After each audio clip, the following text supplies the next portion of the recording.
on the job, I just walked up to a door like I would my neighbor's door on Long Island, just calmly knocked on it. My partner grabbed me and said, I will never repeat this to you again. You stand at the side of the door and you knock and you be prepared because you don't know what's on the other side.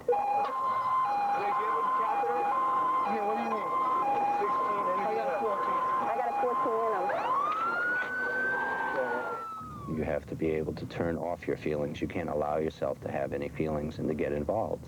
You have to be able to do your job.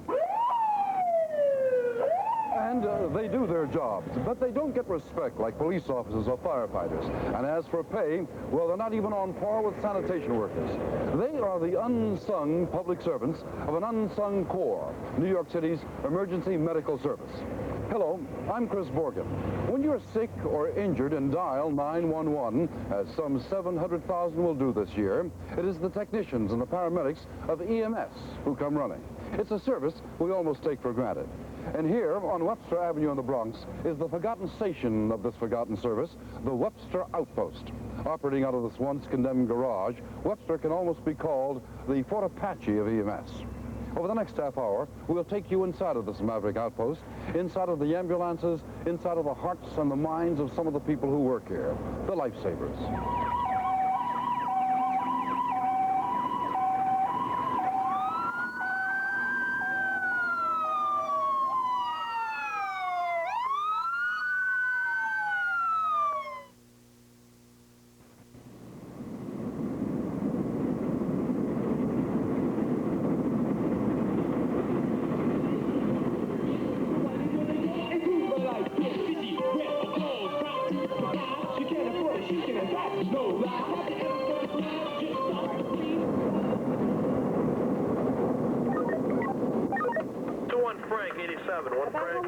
Male assaulted with a bat. Male assaulted with a bat bleeding. Anybody doing anything for the police? All right, 10-4. Female labor. Female labor. 11-year-old male, seizures. 71-year-old female, diabetic. 29-year-old, difficulty breathing, dialysis. Elderly, chest pains. ID is 2133. Hey, press. Again. No pulses, Megan. We're going to continue. Okay. Did anybody see her go down? No, she was already laying on the side here. She was a heavy-set woman. The basic unit was on the scene requesting paramedics. And we didn't know it was a cardiac arrest. We just knew it was a cardiac. We immediately got her out of the bathroom so we'd have room to work. A smaller tube, maybe? I could see before, but I can't see now. Let me take a listen. My name is Megan Iannuzzi, and I'm a paramedic. I work with EMS at Webster Outpost. I'm not hearing anything on the left. I have a husband, 2 kids, raised in a big family, 1 of 12, 6 boys, 6 girls, youngest of the 6 girls. Irish to the max. You hear it? The resistance? I don't know what that is. Yeah. It's really echoing. It's not in the belly, right? Uh-huh. Sure it's not in the belly? Research tells us we only have, a scant few minutes to be able to try and restore their vital signs. Want to stop pumping for a second? My name is Mark Jones. I grew up in the Boston area. All right, great. Keep pumping. I'm 32 years old, and I've been with EMS for a little over 3½ years now. And most of that time I've been working in the Bronx. I think that's going to work a lot better. I know that I have personally saved some lives. Doctor's on the phone over there. You got him now? Yep. 66, right? Yep. I had a man in Queens who was clinically dead. Yeah. And he was in a doctor's office, and the man went into cardiac arrest, and the doctor looked at me and he said, what do we do? And I looked at the doctor and I said, you're kidding, right? We brought the man back, and he walked out of the hospital about 5 weeks later, and I did go up to see him when he was in the hospital, and that was very nice, very rewarding. I don't even think he understood that he was dead, that he had no heartbeat and no pulse. But those situations are rare. So we do have her intubated. There is a line. We've gone for standing orders. She's had a bicarb epi. Just turn it off for a second. Mel, are you okay? The reason we look like we're not moving fast is because we have to try very hard to have everything under control. And it's not really that we're moving real slow, It's we have to be in control, and the public has to understand that. Good. The thing that struck both my partner and I odd was throughout this whole ordeal, this woman's clinically dead. You know, we have half of her clothes off, and we're working on her feverishly, and we're in a Jehovah's Witnesses hall, and these people just are going on as if nothing's going on within their hall, and they're continuing with their services. And as we were removing the patient and taking her out to the bus, to the ambulance, one of the men offered me his card and said, you know, would you like to find the true light? I said, I'm very busy right now. I don't have the time. It's a big woman, guys. Bottom. 2, 3. I had ideas of what I thought the South Bronx was going to be like, but my ideas were no good. I mean, I walked in the first night and was culture shocked for about a week. You all set, Megan? Yeah. All right. You'd see kids, you know, down in the Hunts Point area, girls 13, 12 years old, walking around naked in the middle of the winter, you know, as prostitutes, and they were addicts, and they felt no pain. They were higher than kites. And you'd see young kids out on street corners, you know, at 2 in the morning, and say, where are their parents? Why are they out here? It's a whole different society, and it's a different way of living. When I first started there, I was morally outraged at what people can do to one another.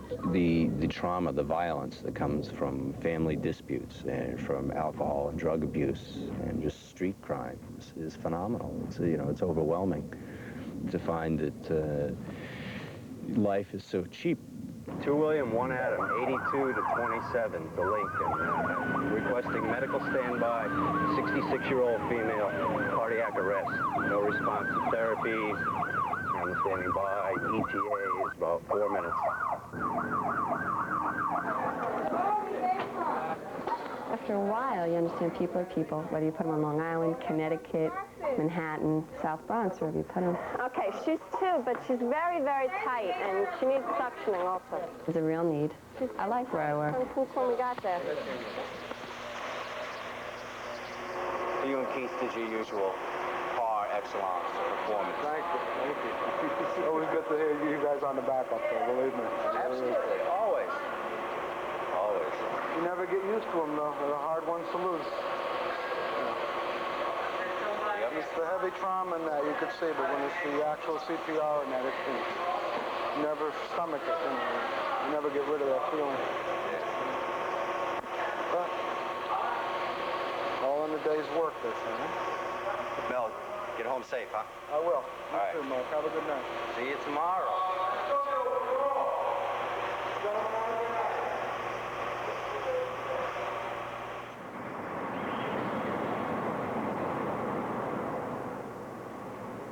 Roll call. All right, item number 1 today, ladies and gentlemen, is driving vehicles for repair. Okay? I think Webster Outpost definitely represents the area that we're working in. Webster, when everybody comes here and they see the conditions of it, they don't want to stay here. Buildings run down, the ceilings leak, the water don't work, no heat in the garage. In the wintertime, we could ice skate inside here if water gets on the floor. But the people work good together. Do I have my helmet? No, 3.5 years. I was never issued a helmet. Never issued a helmet. That's all right. You're still in practice. I was in Webster, I think, about a month. And we were all just sitting around talking with the supervisor. And in walks one of the guys running, and he says, you know, somebody shot on the corner. And right down the corner from where we work, there have been numerous shootings, you know, or stabbings. And it's right in the middle of where you work. It's right on the street. It's an outpost. It's right there. But I've been shot at exactly 8 times. Shot at. I mean, penetrating bullets through the walls of the vehicle and in the hallways 8 times, almost being killed and shot at. And one time we had, right on the hood of the ambulance, for whatever reasons, drug-related or dispute, a guy was thrown right up on the top of the hood of the ambulance and his brains blown out.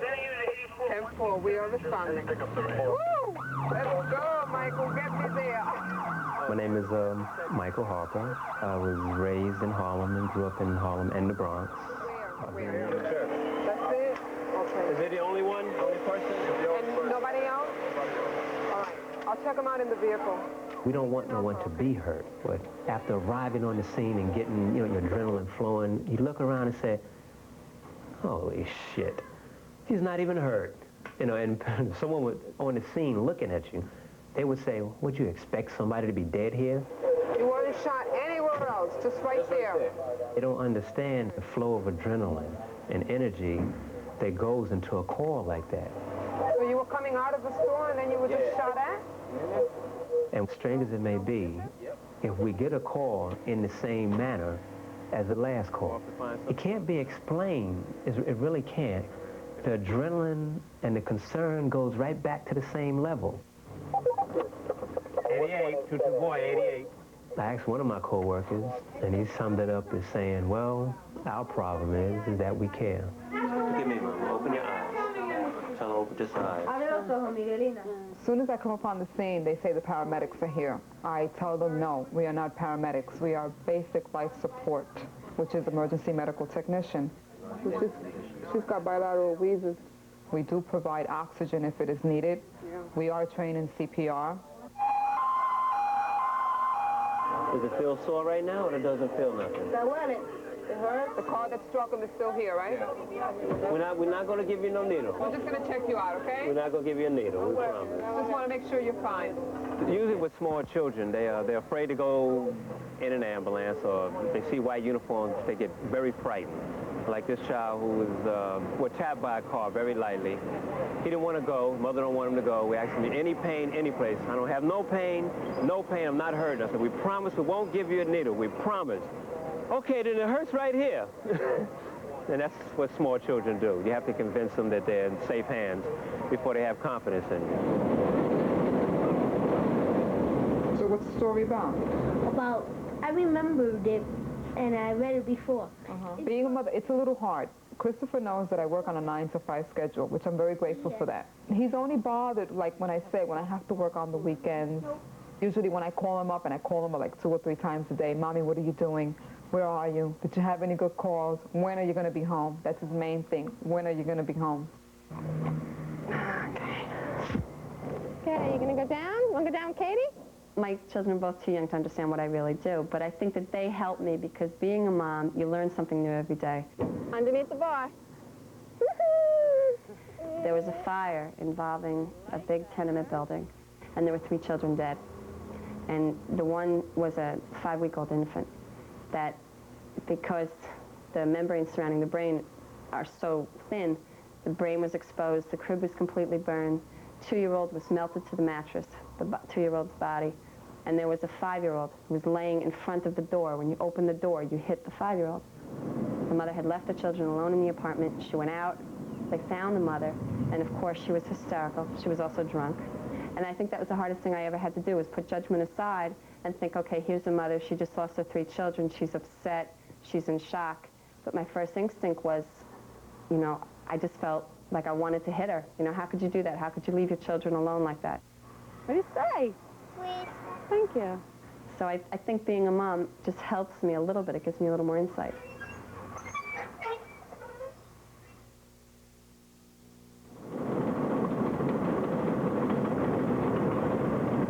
I don't care if it rains or freezes, as long as I got my plastic jeans sitting on the dashboard of my car.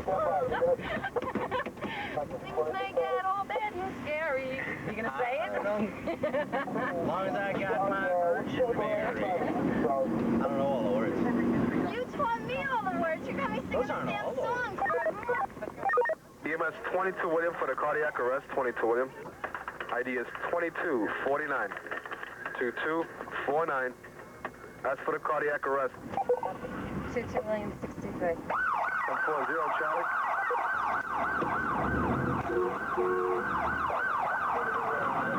Yo, the elevator work? 67-year-old female in a witness cardiac arrest by the BLS crew. She wasn't able to speak, but she did take a gasping last breath. I don't think so. Huh? I said, I don't think so. And that woman did not respond to therapy at all. She was flatlined the whole time. How about on your shoulder? Mr. Jones? Or Mr. Jones? Yeah. Very sorry, but your friend, Miss Holt, has passed away. we've done everything we can for her. We have the facilities here that, so that they can do in the emergency room, and I'm very sorry. Is there someone that you'd like us to call? Is there anything we can do for you? All right, Mr. Jones, why don't you sit down for a second, okay? And let us get organized, and then we'll let you visit with her, okay?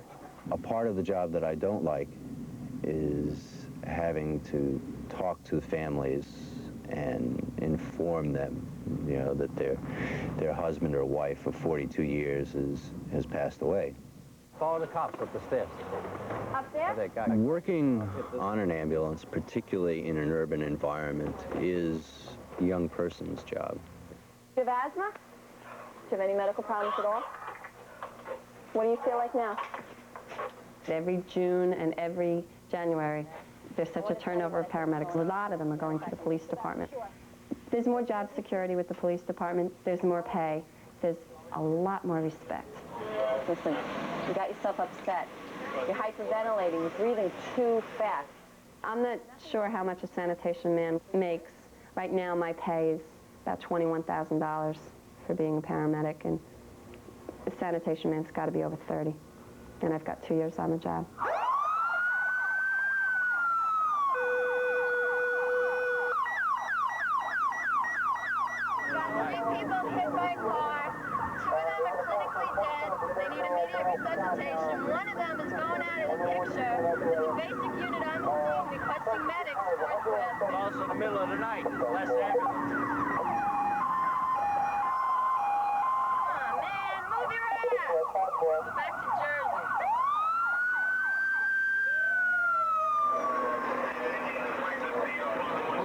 They had him on CPR. Yeah. All right, I'll get, you guys got your mask cans? Mask cans? I'll get the tube kit in line.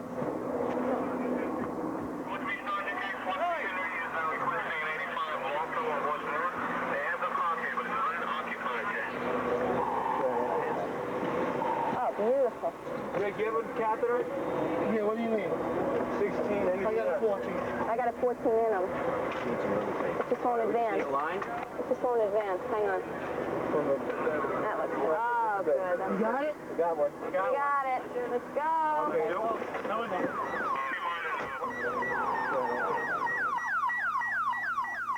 Got it. Drop it. Good, good. Go for the ride. Hold it down. I got it. WCBS News time is 9 minutes past 5 o'clock. Cloudy and foggy morning. Two men walking their dogs in East Chester in the Bronx were run down and killed by a hit-and-run car early this morning. All right. Slow and easy. Let's not fall. 34-year-old Oscar Torres died at the scene of the accident, and the second victim, 57-year-old man who's not yet been identified publicly, died at Jacoby Hospital. It's a matter of trying to, give the advanced life support procedures, that may have helped. Which in his case, I think the injury was just too extensive. So, a lot of good help. A lot of people on that top. Usually don't see that many people. You're lucky if you got you in a backup in PD. As you can see, he was a little short-handed in the back, but nobody came in with him, so he's just unidentified John Doe. White male right now. Working on an ambulance for the emergency medical service requires intense dedication. I'm sure we would all be grateful if Megan, Michael, Mark, or Wanda showed up at our homes in a medical emergency. But they, like too many other of their co-workers, are thinking of changing their jobs because the salaries at EMS are just too low. Lifesavers, like those we saw at the Webster Outpost, are doing their part in a tough frontline job. Are we, the city and the people they serve, doing our part in keeping them on the job? I'm Chris Borton. Join us next week at this time when we go inside of a major hospital to profile an emergency surgical team, a trauma unit. This will be the final broadcast in our series, The Lifesavers. You thirsty or something? No. Dinner's going to be ready in a little while, okay? Is there another name for this? I don't drink, so not a pina colada, so it's a virgin colada. God, I hate that name. Who's bigger, Sean or Katie? Sean. How old is Sean?